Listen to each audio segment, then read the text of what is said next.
Okay, hey, welcome back. In part one of this course, I want to talk about mapping your milestones. So the milestones are the key and measurable junctures in your customer's journey. Okay, so let's begin by grabbing yourself a piece of paper or a whiteboard, physical or digital.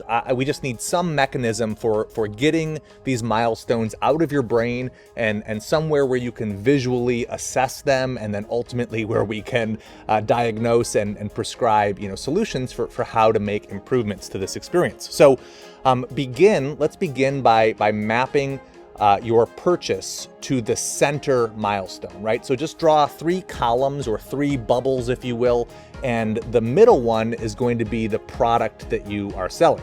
I say that because too many small businesses or entrepreneurs, they treat the purchase as like the end goal, as the conclusion to your customer's journey. And I like establishing it in the middle because it reorients things and it reminds us that that purchase is actually the fulcrum in the relationship that we have with our prospect. Now, if you have multiple products or services, that is totally fine. And ultimately, you will want to do this exercise for all of them. But let's begin by focusing on just your core product, your core service, right? And the way that you can tell your core product or your core service is by removing anything that you sell. And whichever one you can't remove, that's your core product or service, right? If you have 5 things and you can remove 4 of them, but you can't really be a business without removing the last one, then that is your core product or service. So it's fine if you have multiples, but let's treat this initial exercise as being a way to assess your core offering, okay? So pop that bad boy in the middle here. And let's then jump to the milestone prior to that purchase, right? So something generally happens before they end up at that purchase. So think about what that might be. I've got some options written down here, which is things like an opt-in, right? Signing up for your blog subscriber or your YouTube videos or your tips series, but it could also be a physical download like a ebook or a white paper.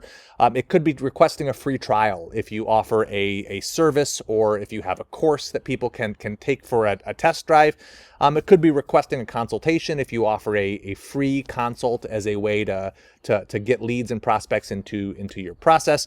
It could be a demo if you have a software that people need to see or experience before they end up signing up. It could be a quote if you are in a service-based business and your product or service is variable depending on information that you need to collect from that prospect. So requesting a quote is a common one, or it could be something like a digital tactic or a webinar rather, which is a digital tactic, right?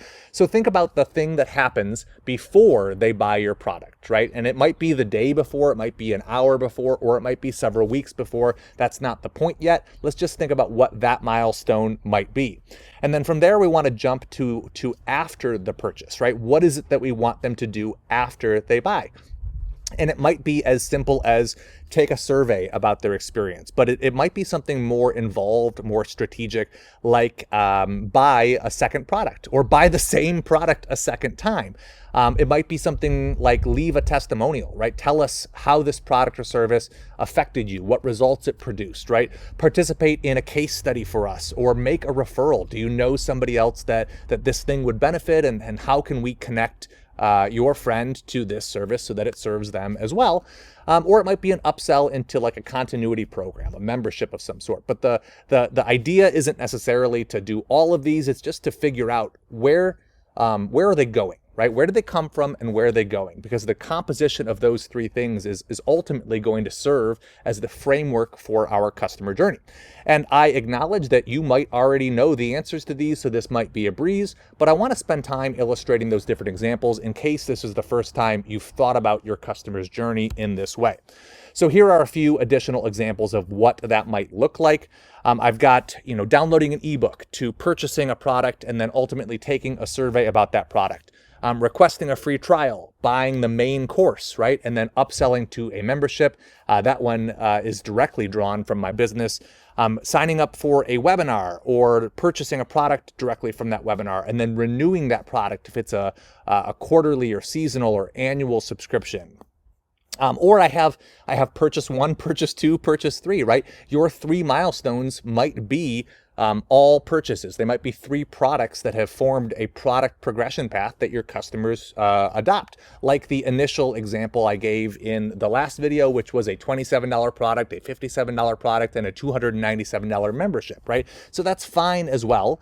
Or a demo that leads to an offline physical sales call, and then after they accept and become a customer, requesting a referral from that person. So the goal here isn't to necessarily copy what I have, but it's to unpack what are the 3 milestones in our business, right? What are the before the purchase, and the post purchase, okay?